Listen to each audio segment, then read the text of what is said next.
Hey everyone, Erick Stakelbeck here. Welcome to a Watchman Newscast live stream. Wow, we've already got a few dozen people joining us here. Welcome to Thursday, October 7th. Wow, fall is here. Hard to believe. Still kind of warm here on the East Coast where I am based, so that's interesting. But the leaves are changing, and it's a beautiful time of year here for sure. It's great to see everyone. We have a lot to discuss today. And we want to get right into it.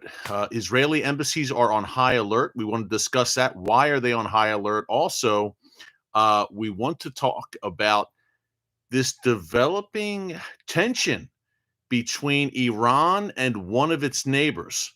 I'm not talking about Saudi Arabia. I'm not talking about Iraq. I'm talking about a country you don't hear about very often in the headlines, but big time tensions right now between Iran and this country. We'll talk about that as well. Also, the world seems to be on to the drone problem that the Iranian regime poses to the region, to the Middle East, and to the world. The United States is increasingly commenting on this and being and expressing concern. And now the media is even catching on. We've had Fox News, which isn't that surprising, but the Wall Street Journal did a big piece yesterday, October 6th, about the Iranian drone threat and how it is developing. So just get my shot right here, guys. Sorry. Okay, there we go, I think.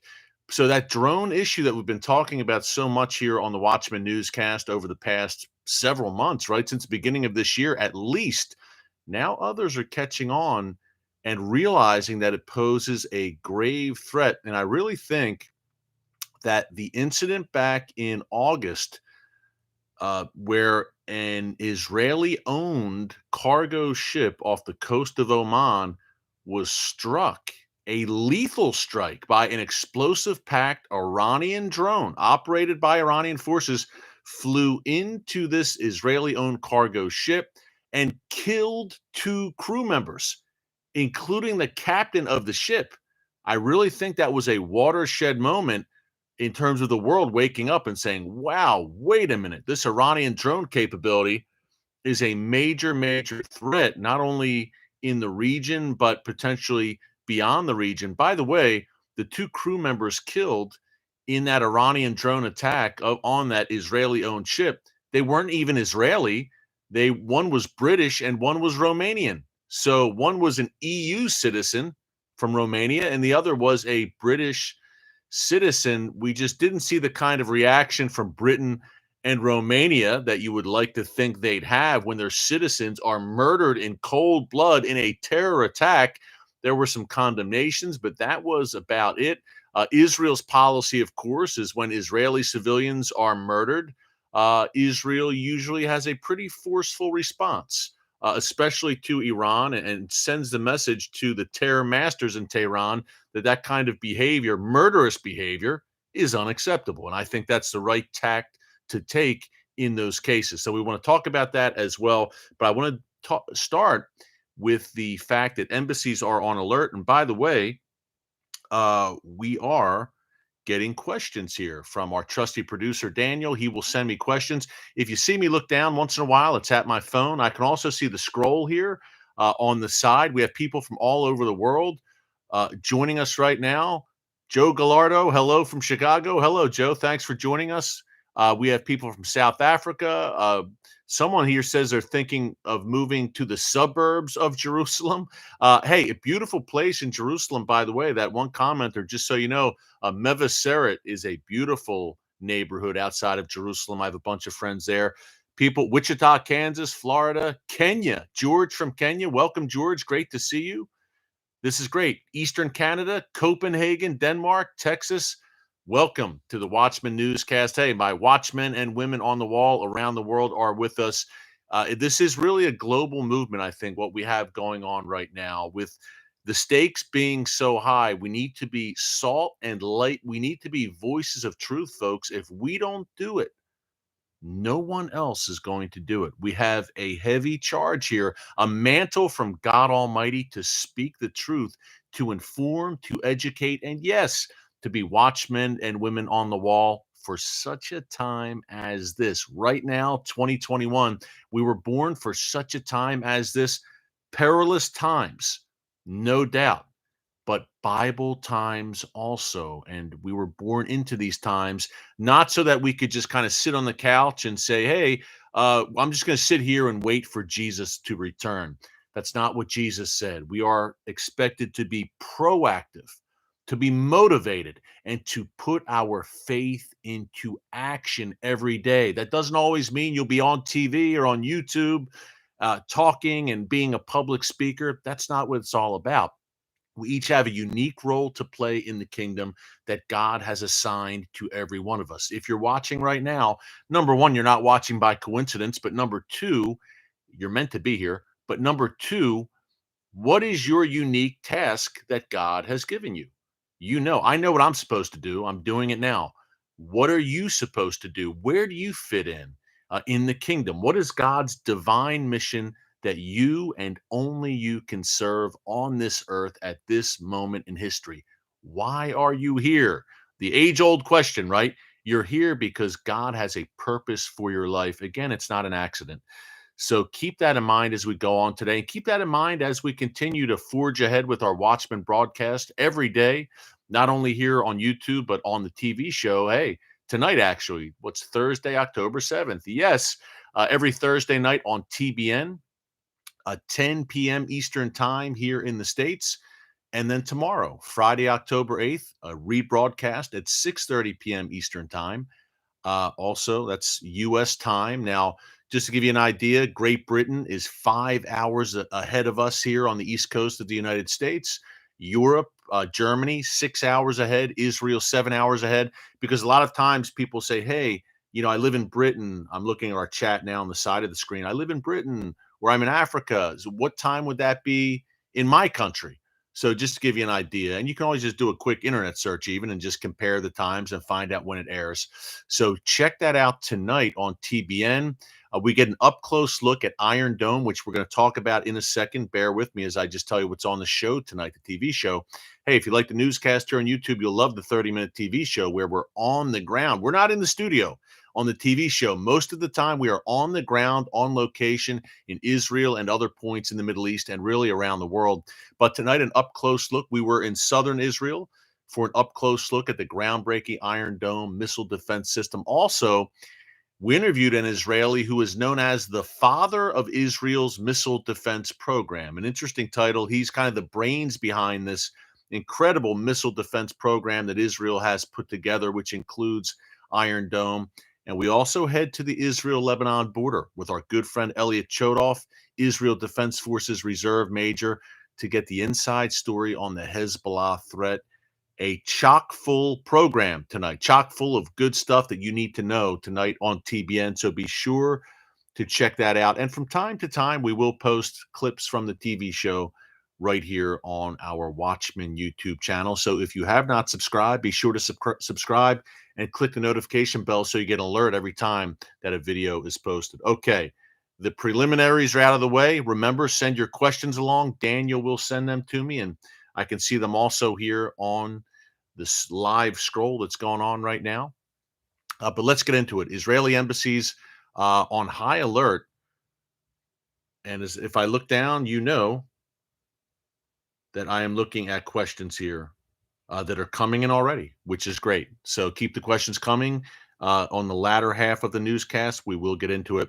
Israeli embassies are on high alert, we learned today. That means Israeli embassies, consulates, diplomatic missions around the world, including presumably here in the United States, the Israeli embassy in D.C., offices in New York City and Chicago and other places, L.A., here in the U.S.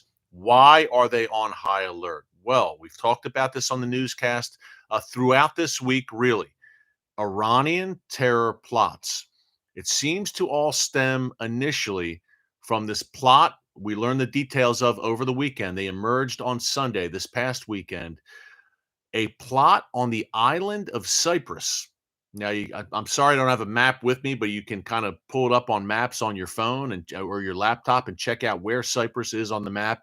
It's in the Mediterranean Sea. It's a little less than an hour flight from Israel. It is a beautiful country, a beautiful island, but pretty close proximity to Israel. Some 3,500 Jews live in Cyprus. Many of them are Israelis who do business in that country. They could probably commute every day if they wanted to. Again, a very short flight from Tel Aviv to Cyprus. Well, we learned earlier this week that there was a plot to assassinate, to murder Israeli business people living in Cyprus, a plot engineered by the Iranian regime. Now, this was interesting because the initial details framed it like it was more of a criminal plot aimed at killing a prominent Israeli businessman by the name of Teddy Saji. Now, he's about 49 years old, I believe, and he's involved in gambling software and gambling apps. Not the most savory job description, needless to say, but that is his kind of claim to fame. He's Israel's fourth richest man and a billionaire. So the initial reports were that Teddy Saji, who was in Cyprus, was targeted. It sounded like maybe a criminal type situation at first, but then the entire game changed and things flipped this Monday when Israeli Prime Minister Naftali Bennett came out publicly, as did Defense Minister Benny Gantz, and they said this wasn't just a criminal probe. This was an Iranian terror plot in Cyprus to murder Israelis. Teddy Saji's spokespeople, his team actually talked about it, and they gave the impression that he was not targeted.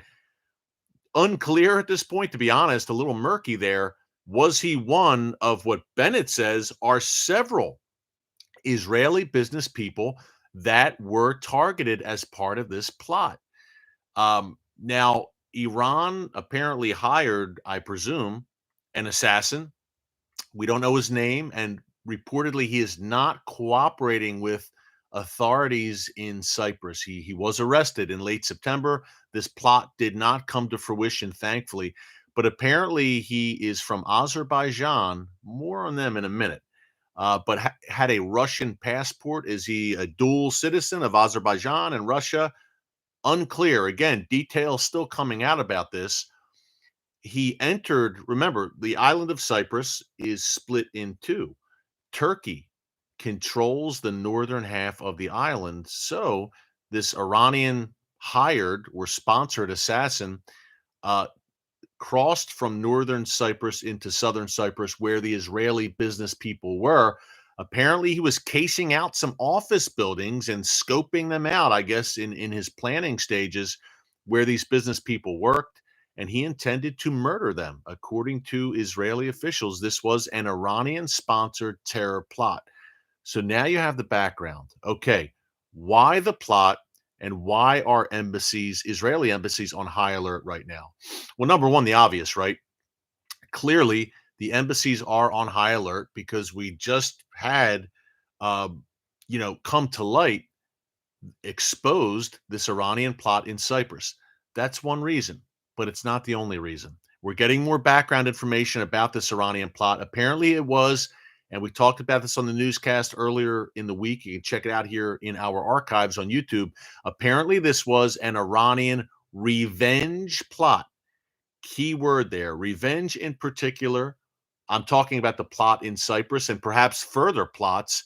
That's why the embassies continue to be on high alert. This is right now in real time. They are on high alert. Number one, the revenge plot centered around, or Iran intending to get revenge over, the death of Mohsen Fakhrizadeh. Remember him, the father of Iran's nuclear weapons program, top Iranian scientist, top regime official in the Iranian Revolutionary Guards Corps. He was killed November 2020, the day after Thanksgiving, as a matter of fact, killed outside of Tehran. Uh, all indications point to Israel being behind it. Israel has still not claimed responsibility. That is their MO, but Israel had their eye on Fakhrizadeh for some time. Former Prime Minister Benjamin Netanyahu was talking about Fakhrizadeh publicly as far back as 2018 and saying, I quote, keep an eye on this guy. And that was Bibi's words. So the way Fakhrizadeh was killed, more details are emerging about that as well back in November 2020. Apparently, it was some kind of remote gun that was remotely operated, a powerful machine gun that was remotely operated. The assassins were not on the ground in Iran. It was operated from a remote location. So that's a fascinating story in and of itself. The bottom line is Fakhrizadeh was eliminated. He was a very nasty individual, to say the least, the father of Iran's nuclear weapons program and the mastermind behind the Iranian bomb, a pivotal player in the regime and a crucial loss for Iran. You wonder why they want revenge? His death was a crucial loss for their nuclear weapons program, which they are obviously very serious about and forging ahead on as we speak. And remember, Fakhrizadeh's death came on the heels just about 10 months after the death of Qasem Soleimani, the Iranian terror master. So they lost the father of their nuclear weapons program. They lost basically their most prominent terror operative, the world's number one terrorist, in my view, Qasem Soleimani. That was January 2020. So the year 2020 was bookended by the deaths of Qasem Soleimani to start and the death of Mohsen Fakhrizadeh to end. Needless to say, Iran looking for revenge, black eye, embarrassed over the deaths of these terror masters, including Fakhrizadeh. So that's one reason they're seeking revenge against Israel. Soleimani, of course, that was President Trump's call. The U.S. took him out. And Fakhrizadeh, though, was almost certainly an Israeli operation. So Iran wants revenge for that, for Fakhrizadeh. Secondly, and this is where it really gets fascinating, two Arabic language outlets, media outlets this week reported that Israel kidnapped an Iranian general from Syria. This was a Mossad operation, the daring and legendary Israeli intelligence service, the Mossad. The Mossad kidnapped this Iranian general from Syria, took him to Africa, to an undisclosed location somewhere in Africa, and there they interrogated him before letting him go. Who knows what happened when they let him go, who picked him up, how he got back to Iran or back to Syria. But these are Arabic language reports, at least two of them this week. Israel has not verified this, but these are fascinating reports that seem credible in Arabic language. But the crux of the story was Israel kidnapped this Iranian general. And again, I'd like more verification here, but it was reported in fairly credible outlets, so I'm going to share it with you. But the general was kidnapped. Why was he kidnapped? Well, Israel interrogated him over the whereabouts of Ron Arad, A-R-A-D. Who is Ron Arad? Well, he was an Israeli fighter pilot, a young guy, had his whole life ahead of him. And in 1986, his plane, his aircraft crashed. It went down in southern Lebanon. Now, southern Lebanon has been a big problem. Hezbollah, obviously, the main power broker there now, perhaps Israel, along with the Iranian regime, Israel's greatest and most lethal enemy. Hezbollah controls that entire region right now. But 35 years ago, when Ron Arad crashed there, Hezbollah had a presence big time, not like they do now, but there was another Shia movement. Hezbollah is also Shia, called Amal. Now, Amal is still alive. They're still present in Lebanon, but they don't have nearly the influence they had 35 years ago. Hezbollah is the big dog now, to say the least. But Amal apparently got their claws on Ron Arad when he crashed. And between 1986 and 1988, reportedly, he was shuffled along between Lebanon and Iran. He spent some time in Iranian prisons as well, reportedly, and back to southern Lebanon. Surely he was tortured, interrogated, and it's believed that Ron Arad was ultimately killed by Iran and these various terror groups in southern Lebanon controlled by Iran. He was last heard from in 1988. In the beginning, he actually wrote some letters to his family, I'm surely under duress. But Ron Arad has not been heard from in 33 years at least. But to Israel's eternal credit, and I love this about Israel, talk about leave no man or woman behind. Israel really means it when they say it. We could have used that philosophy in, I don't know, Afghanistan recently, if you're an American like me, but I digress. Israel truly leaves no one behind, and they will stop at nothing. I mean, 35 years later, to get to the truth and try to get the remains of those soldiers, those Israeli citizens, so they can bring them back to Israel, excuse me, and give them a proper burial and give their families and friends some closure. So kudos to Israel for that. I mean, this was, according to Naftali Bennett, a daring and complex, I'm quoting him directly, the Israeli prime minister, a daring, a bold, and complex operation carried out by Israel's Mossad intelligence service to find out what happened to Ron Arad and, God willing, to find his remains and bring them back. As part of this operation, this is where it gets really interesting. Reportedly, yes, Israel kidnapped an Iranian general. The Mossad is known for its boldness, and this would not disappoint, to say the least. Is it credible? It doesn't seem to have come out of thin air. And again, these Arabic language sources, including one from Saudi Arabia, pretty credible. So I'd love to hear more about this and what became of this Iranian general. The report said that he was released. Where did he go? Did he give any information about Ron Arad? You would think that the Iranian regime does indeed have information. Talk about a prize for them to get their claws on an Israeli pilot and to have an Israeli in one of their prisons, an Israel Defense Forces pilot in an Iranian prison. I mean, to them, that's just a major coup. So you would think it is very well known among the Iranian regime what exactly happened to Ron Arad. Interestingly enough, back in 2008, I believe, Hezbollah leader Sheikh Hassan Nasrallah said that he believed Arad was dead. And folks, he clearly, the man, the poor guy, God rest his soul, is likely dead. But Iran was seeking revenge. Let's tie it back to Cyprus and the plot over the weekend and why Israeli embassies are on high alert right now. Iran was seeking revenge, reportedly. Number one, for Fakhrizadeh, and number two, for this Iranian general being kidnapped. And that's why the Cyprus plot unfolded. Hey, talk about a black eye, by the way, for the Iranian regime to have one of your generals kidnapped by your arch enemy, Israel, the hated Zionist entity, as Iran would call Israel. And that's just the latest in a series of black eyes we've told you about practically every week here in the newscast, it seems, with Israel assassinating Iranian nuclear scientists, targeting Iranian nuclear facilities, Iranian ballistic missile factories, sabotaging them. Key point here, inside Iran. And that, ladies and gentlemen, is why it is so embarrassing for the Iranian regime, because it's happening under their noses in their own backyard, in their own country. Israel is able to get to them and get to their nuclear facilities. So the embarrassments and the setbacks continue for the Iranian regime. Yet the Biden administration wants to throw them a lifeline and revive the Iran nuclear deal. More on that a little later in the newscast. So clearly, Iran is on revenge footing, we can say. The Cyprus plot was part of it. And now Israel is saying, hey, we need to be on high alert. All of our embassies and our consulates worldwide are on alert.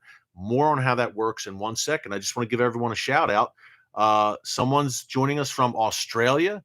God bless you. I know it's tough for you guys right now. We're praying for you there in Australia. Tough situation there right now with these lockdowns. Insane, actually. Thank you for joining us. From Israel, we have people. This is great. And we have thousands with us right now. Awesome.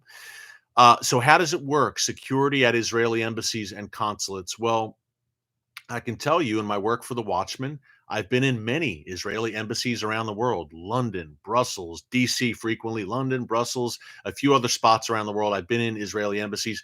And folks, the security is tight. The tightest you will get in the world, without a doubt. And it is a process, especially if you're doing, and understandably so, especially if you're doing a TV interview, if you go in with a camera crew. It is tight security and stringent security, and it has to be. And isn't that sad? I always think that whenever I'm in an Israeli consulate or embassy or government facility, the security is so extremely tight. Or when I fly to Israel, the security is so extremely tight, tighter than anywhere in the world.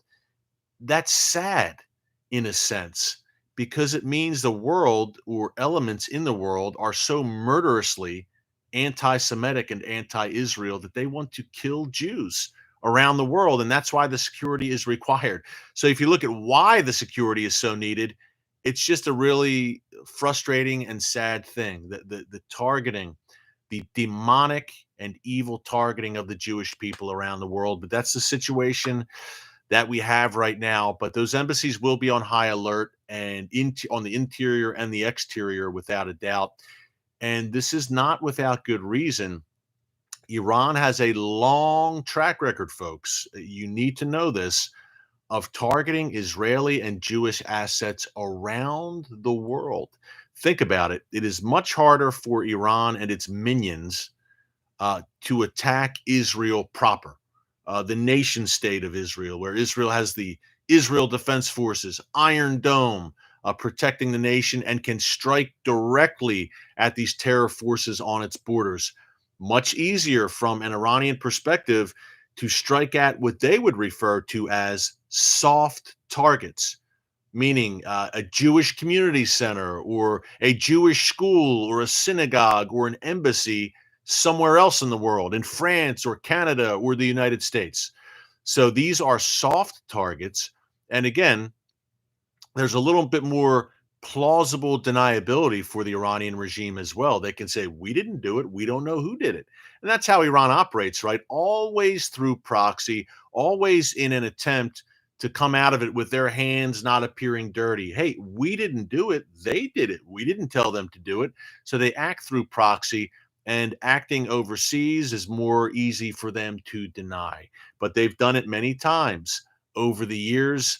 It is quite a track record. Go back to the 1980s and the 1990s, where Iran assassinated Iranian dissidents on European soil, murdered on European soil. That's number one. Number two, a string of plots against Israeli and Jewish targets worldwide as well. Argentina, probably the most notorious spot in 1992 and 94, the Israeli embassy there and a Jewish community center. Struck by terror, explosions, dozens and dozens and dozens of people killed in terror attacks engineered by the Iranian regime. And bring it back to the more modern day, the past decade or so, we've seen plots. Where do I begin? In the nation of Georgia against Jewish targets there. In Bulgaria in 2012, a group of Israeli tourists were on a bus.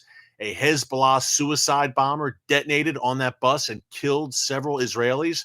Then we had last February in New Delhi, India, the Israeli embassy there, an explosive device detonated outside the embassy. Thankfully, no one was killed or injured there, but the deadly intent was certainly there on the part of the Iranian regime. So now you get a sense of why the embassies are on high alert right now and why they need to be. And this happens really, it seems, every few months, sadly, where Israel has to put its official embassies and consulates on high alert.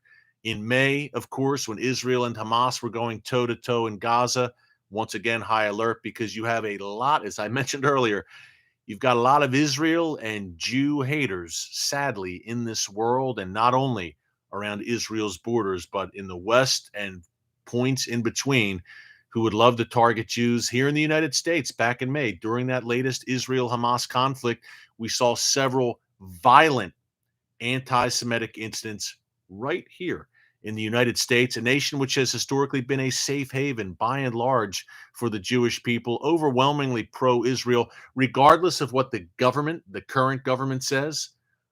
The American people, poll after poll, always shows overwhelming support for the nation of Israel. And I've said it before and I'll say it again. I believe one reason why the United States has been blessed more than any nation in the history of the world is because, by and large, and there have been, of course, incidents of anti-Semitism. No country is perfect when it comes to that. But by and large, overwhelmingly, America has blessed Israel and the Jewish people, and the Jewish people have thrived in this nation. And I can tell you, once that ends, our blessing is out the window. I truly believe in the principle of Genesis 12:3, when God told Abraham, I will bless those who bless you and your descendants, the people of Israel, and I will curse those who curse you. And history certainly bears that out. If you don't believe me about the cursing part, I don't know. You could ask Haman, prime minister of the mighty Persian Empire. You can ask the Philistines, the Babylonians, the Nazis, the Ottomans, the Greeks, the Romans. The list goes on. The czars, the list is long, sadly. And Hamas and Hezbollah and Iran's mullahs will also eventually be added to that list, and it won't be pretty. The second part of Genesis 12:3 is often forgotten, by the way. Through you, I will bless those who bless you. I will curse those who curse you. God Almighty tells Abraham. And he closes that verse by saying, and through you, all people on earth shall be blessed. We can go on and on about this, the incredible Israeli innovation that's blessing the world right now, the discoveries, the creations, the scientific work, medical, high tech, just incredible across the board. A good chunk, I think the majority of Nobel Prize winners over the years have been Jews. So a lot of blessing there, but the greatest blessing, what is the greatest blessing? Yes, the Jewish people gave us the word of God, the Bible, but what's the greatest blessing they've given us? Drum roll, please. The Savior of the world, the Son of God, Yeshua HaMashiach, Jesus the Messiah, is the greatest blessing we have received from the Jewish people, without a doubt. So I will keep that Genesis 12:3 principle close to my heart as I continue to do the work that we do. So we want to move on here. We've got, wow, many people writing in. This is great, commenting. Hey, send your questions because Daniel, our trusty producer here at the Watchman Newscast, will send those questions along. We've got thousands of people with us right now. We'll get to questions 10 minutes, 10 more minutes. We have something you need to know about as I look down at my phone, pardon me, at some of the questions we have coming in right now. Let's see. Wow, we've got several to go through. This is really good. And some very good ones. Wow. Okay. We're going to have good questions here in about 10 minutes. We first need to talk about what I teased, we call it in TV, at the beginning of the newscast. By the way, if you are just joining us and you missed the first few minutes, this will be posted, this entire 1 hour Watchman live stream on our YouTube channel under newscast. So if you missed anything earlier, when we're done here, you can check out the entire newscast on the YouTube channel. We have to talk about what I teased earlier, Iran's tensions with one of its neighbors. It's not Iraq. Iran essentially controls most of Iraq. It's not Israel. It's not Saudi Arabia. It's not the United Arab Emirates or Bahrain. Iran's tensions with its northern neighbor, Azerbaijan. Now, a country that we don't hear too much about in the headlines, but this is Iran's northern neighbor. Azerbaijan sits along the Caspian Sea. It is a majority Shia Muslim nation. It's had a long-standing dispute with Armenia, which is a majority Christian nation, and they've gone at it over a disputed piece of territory that lies in between Armenia and Azerbaijan. They both say it's theirs. Nagorno-Karabakh. I hope I'm pronouncing that right. They both say it's theirs, and they fought over it once again about a year ago, last October. Now, why is Azerbaijan at loggerheads with Iran, which is a fellow Shia Muslim majority nation, number one, and number two, which has had historically pretty good relations with Azerbaijan? Well, the one reason is that Azerbaijan is apparently making it difficult for Iranian trucks to enter Armenia and engage in trade there. That's one reason. The much larger and much more significant reason that Iran and Azerbaijan are really at each other's throats right now is that Iran is accusing Azerbaijan of essentially harboring Israeli forces. Iranian officials, including the foreign minister of Iran, over the past few days have said, quote, "We will not tolerate a Zionist presence on our borders," implying that Israel has a presence in Azerbaijan. Not only that, Israel and Azerbaijan, and I have received a lot of comments about this, and I'm sure there may be more today, many of them critical, saying, hey, why is Israel supporting Azerbaijan, a Shia Muslim nation, in its conflict against Armenia? This is interesting. Israel is one of the main arms suppliers to Azerbaijan, including drones that Azerbaijan apparently used to great effect against Armenia in that latest conflict about a year ago.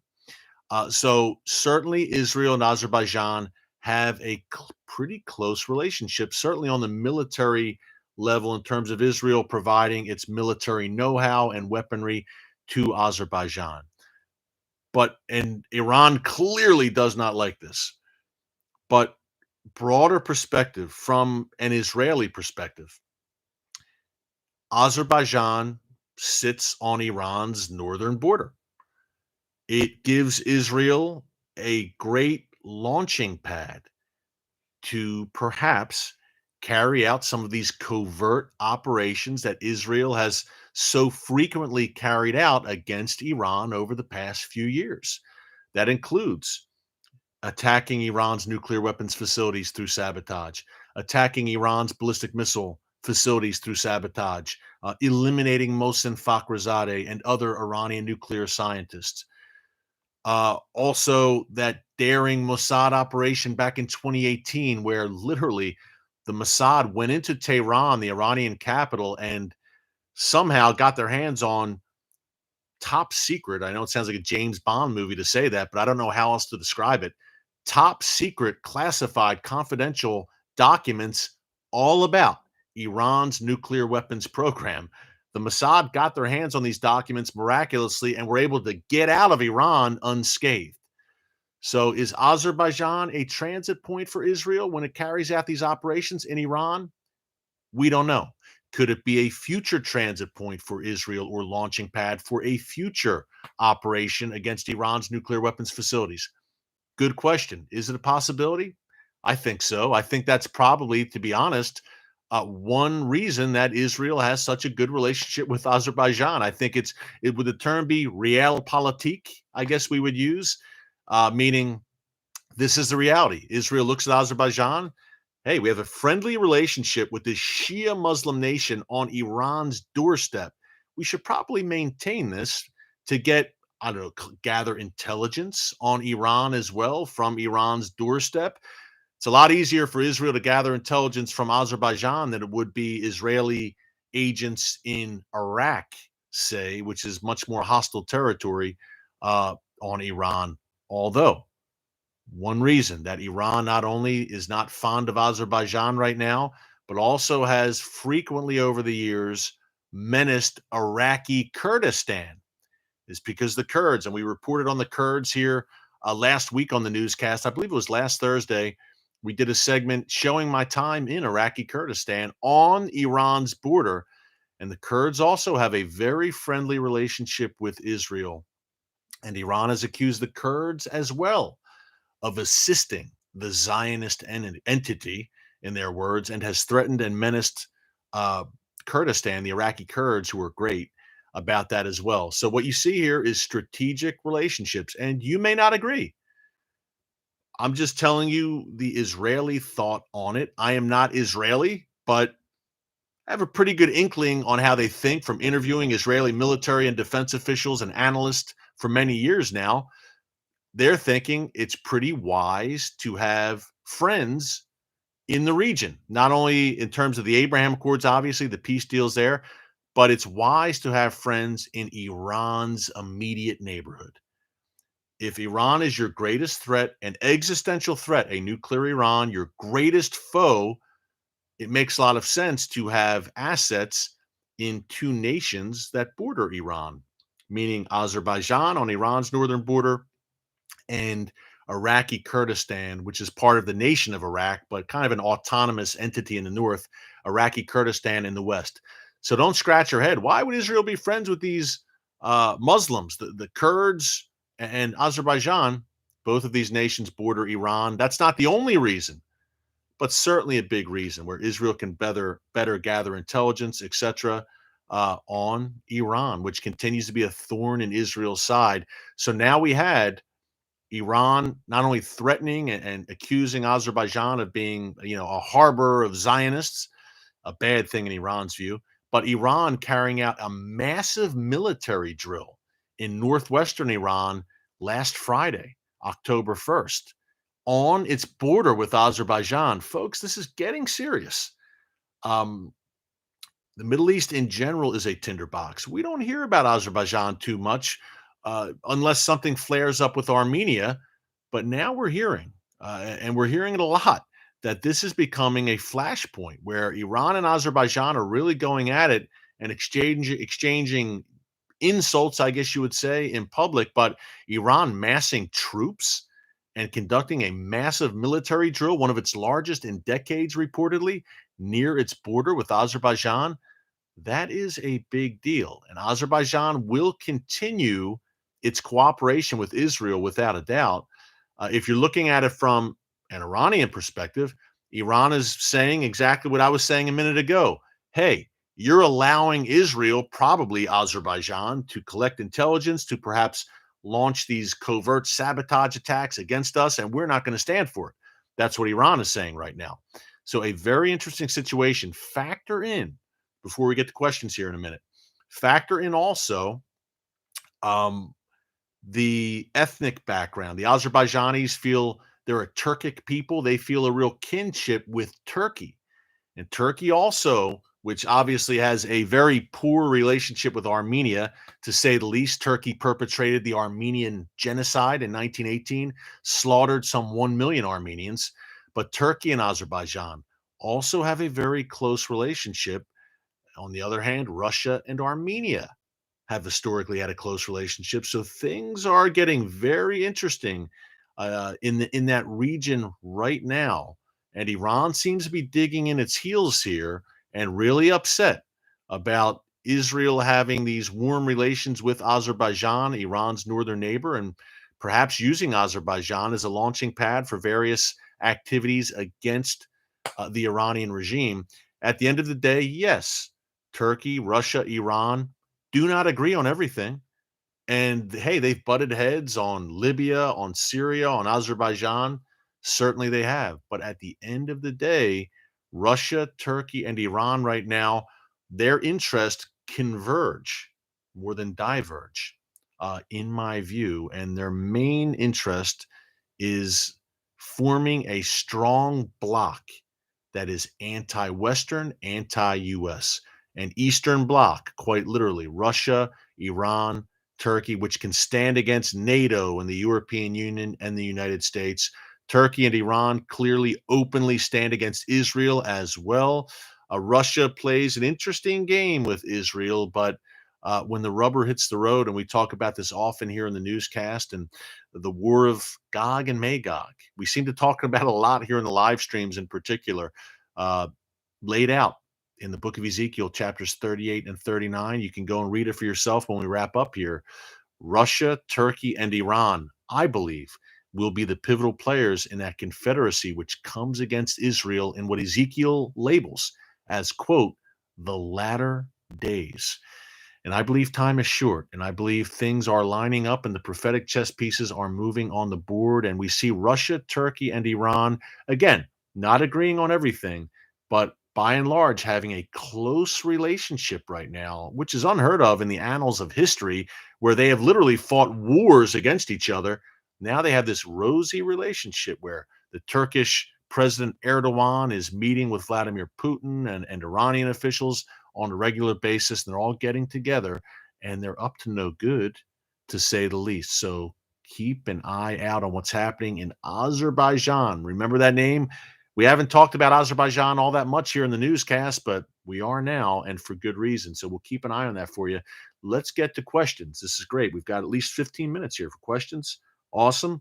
I am going to look down at my phone, pardon me, because wow, we have a bunch here that Daniel passed along to me, which is great. And I'm going to look here. We got a scroll here. A scroll. I'm scrolling down and looking at the comments. Sorry about that. Someone says, don't count out China. They are shaky and shady, I would say. Good point. The Chinese regime, not the people of China. Let's see. Gog and Magog comes after the 1,000-year reign, someone comments. Yes, there is a separate Gog and Magog after the 1,000-year reign, but read Ezekiel 38 and 39. There's also a Gog and Magog war before that. This is This is not too hard to understand. I've told people this before. Read your Bible. Okay. Someone just said there's two Gog Magog. Thank you. Okay. Anyway, let's get to questions. Okay. Here's a good question. Urban homesteading asks, what is the disposition slash energy of the people who live in Jerusalem? Are they in good spirits? Well, that's a great question, right? Number one, I was in Jerusalem, my second home. I considered Jerusalem back in June. Um, it was great. It was like I never left. First of all, I hadn't been to Israel in over a year, about a year, I guess, in 4 months because of COVID. I returned in June. It was great. It was a homecoming, and if you're a believer, you always feel home when you're in Jerusalem. You feel like I've been here before. If you're a believer in the Lord, so that was great. But I can tell you, to answer your question, to be short and sweet, incredible spirits. The beat march is on in Jerusalem. It is. I'm a believer, so I don't believe in magic, but someone described it to me as a magical place. And I think that's a pretty fitting description. A special place, I'll say, as a believer. No place like Jerusalem in the world. And the spirits and the energy, the spirit and the energy that you ask about, incredible. Again, it was like I never left. Nothing skipped a beat. Everyone was upbeat, excited. There is an energy in Jerusalem like no place in the world. The presence of God can be felt there mightily, without a doubt. And by the way, just talking about the spirits of the people of Israel, poll after poll, even during COVID, shows that Israelis, despite all their challenges, I mean, surrounded on enemies on all sides ever since 1948, it's never been a moment of rest for the people of Israel. Despite all that, poll after poll shows that Israelis are among some of the world's happiest people. Only God. Okay, let's see here. We're looking here.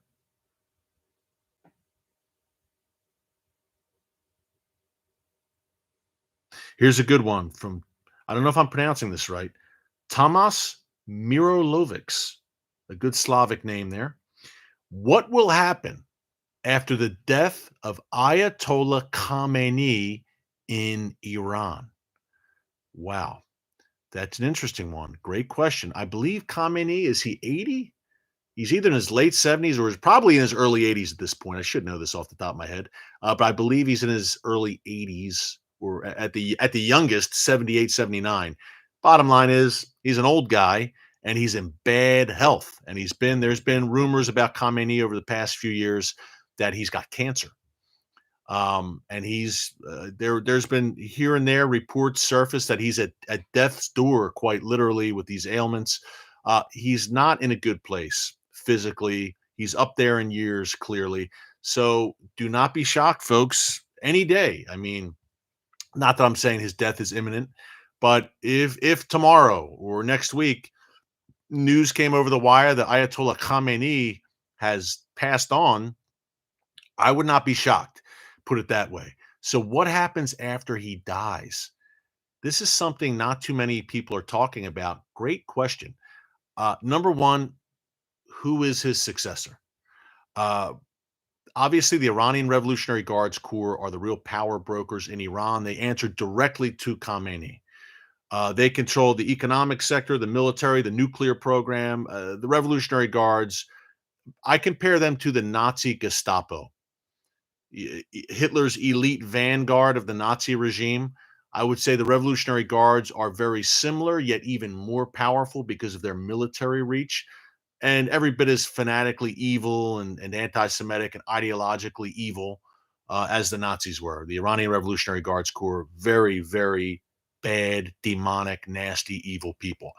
They will have a large say in what happens after Khamenei dies. One scenario you could say is there will be a seamless transition to the next supreme leader. Here's the problem there. We don't know who that will be, but we've got a good idea. Ibrahim Raisi, the brand new Iranian president who just ascended to the presidency back in August. He was elected, quote unquote, in free and fair elections. Nevertheless, let's just say he was handpicked and became Iran's president in June took office in August and immediately picked the most radical cabinet, the most radical Iranian government we've seen since the 1979 Iranian Revolution. And folks, believe me, that is saying something. His government is littered with terrorists, terror supporters, people sanctioned by the US and other world bodies, wanted for terror plots. This is the cabinet that Raisi has surrounded himself with. Oh, and by the way, his nickname is the Butcher of Tehran. This is Raisi for his efforts in crushing Iranian political dissidents in the 1980s and beyond. He was apparently involved in the deaths of thousands of Iranian political dissidents, and he carried out his duties gleefully. That's who you have now in the presidency in Tehran of the Iranian regime, Ibrahim Raisi.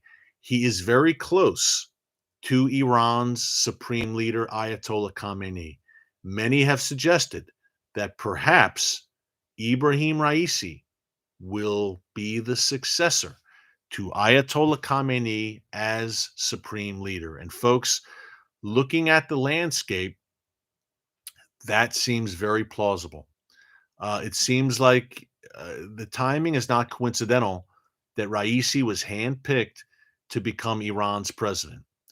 He's very close to Khamenei. Khamenei is not in the best health. Khamenei knows he can trust Raisi. It's his acolyte, his protege. It seems to make a lot of sense for Khamenei, perhaps even before he dies, to hand the baton of the Iranian regime to Ibrahim Raisi. Perhaps Ibrahim Raisi right now is being groomed to succeed Khamenei. I'm glad that question came up. I think that's a fascinating dynamic. Now, at the end of the day, what will the Iranian people do? If Khamenei is dead, will they rise up? There is a chance, certainly a chance. I mean, again and again, we've seen the Iranian people rise up against this wicked regime, which, as much as it threatens Israel and the broader Middle East and the world, the Iranian regime's number one target is its own people. The main victims of Iran, the tyranny and the evil of Iran's regime, its rulers, are the Iranian people who've been crushed under the jackboot of this regime for 42 years. And we just did a special on TBN about Iranian Christians, the largest growing church in the world. Talk about encouragement. Be encouraged as we wrap up in a few minutes here. The largest growing church in the world is in Iran. China's another, but Iran. Isn't that amazing? The more that the devil tries to keep believers in Iran down, the more they expand. God expands, and that's happening, but they're paying a heavy price in these underground churches inside Iran. Do the Iranian people rise up when Khamenei dies? There is a good possibility, absolutely, for sure. The Iranian regime is hated by the people, and they are ready to throw off the yoke of this wicked regime. But that brings me back to those Iranian Revolutionary Guards. And I mentioned this earlier, the real power brokers in the regime. Surely the Iranian Revolutionary Guards, you would think, have a contingency plan for when Khamenei dies, and they will be prepared to, quite literally, I hate to phrase it like this, but crack skulls would be the best way I can put it. And I hate to say that and sound like that about it, but in graphic terms about it, but that's basically what it is. They will kill, torture, maim anyone who rises up against them. And a good point made to me by an Israeli friend, a former Israeli Defense Forces member. We were talking about this a little while ago, and basically said it boils down to who wants it more, who is willing to pay a greater price. For the Iranian regime to overthrow this, or I'm sorry, for the Iranian people to overthrow this regime, it's going to take a heavy price, because the Revolutionary Guards Corps and the Basiji militias, which Iran controls in the streets, they're probably not going to back down, because if these guys lose that regime, they probably lose their lives.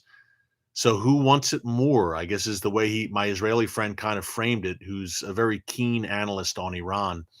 Are the Iranian people who rise up against this regime, are they willing to sacrifice their lives in large numbers to win their freedom?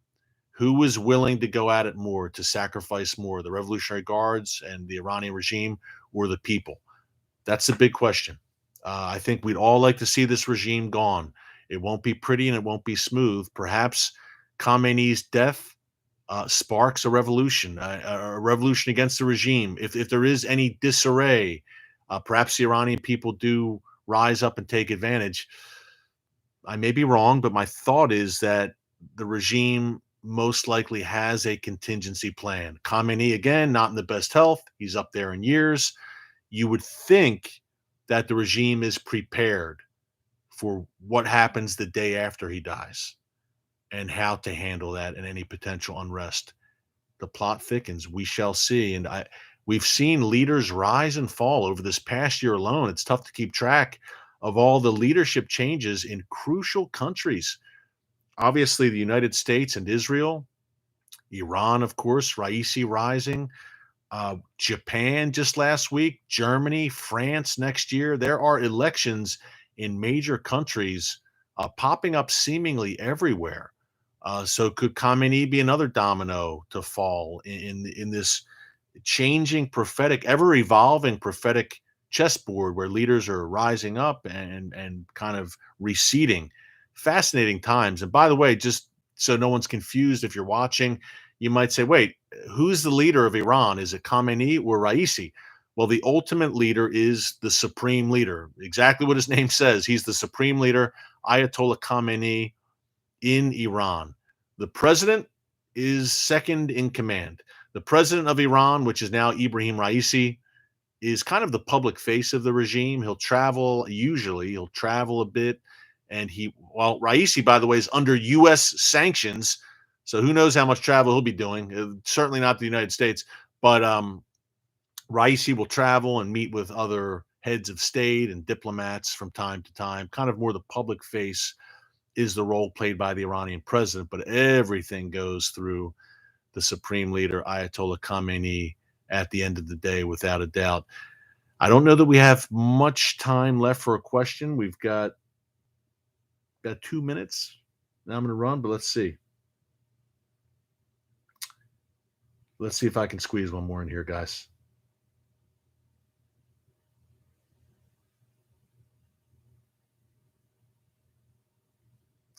Is Israel entirely surrounded by enemies? Someone asks. Yes, I'm sad. For the most part, I should say. No, in a sense that Israel's neighbor to the west, Jordan, Israel has a peace treaty with Jordan, and Israel's neighbor to the south, Egypt. Israel, thankfully, also has a peace treaty with Egypt. So not completely surrounded. They were former enemies. There was a time when Israel was completely surrounded by nations which did not recognize it on its immediate borders, but that has changed with Jordan and Egypt bordering Israel and with peace treaties with Israel, thank God. And now, look, with the Abraham Accords, the United Arab Emirates, Bahrain, Morocco, they don't immediately border Israel, but Israel does have peace treaties with these Sunni Arab nations. But yes, you have Jordan and Egypt, but also there is Syria and Lebanon bordering Israel as well, and Saudi Arabia to the south. Israel does not have official relations with Saudi Arabia, but stay tuned there because there's a lot of talk this week about the Abraham Accords expanding and other nations joining the Abraham Accords, other Sunni Muslim nations joining the Abraham Accords and making peace with Israel and normalizing relations with the Jewish state. Folks, we certainly live in times that are anything but dull and are very, very prophetic. So that's why we're so glad you join us here on the Watchman Newscast every day, Monday through Friday. Check out the TV show tonight, The Watchman on TBN, 10 p.m. Eastern Time. Catch the encore tomorrow at 6:30 p.m. Eastern Time. Thanks so much for joining us here on this live stream. It is always fun to be with you in person. I'm sorry we didn't get to more questions, but man, that Khamenei succession question, that was good stuff and important that I'm glad we discussed. Very good. We should expand on that more in a future newscast because, folks, that could be any day now, and that could be a major game changer. So thanks so much for joining us here today on the live stream. Check out the whole live stream if you missed any of it on our YouTube channel under Newscast. Until tomorrow, God bless you. And remember, never hold your peace. Take care.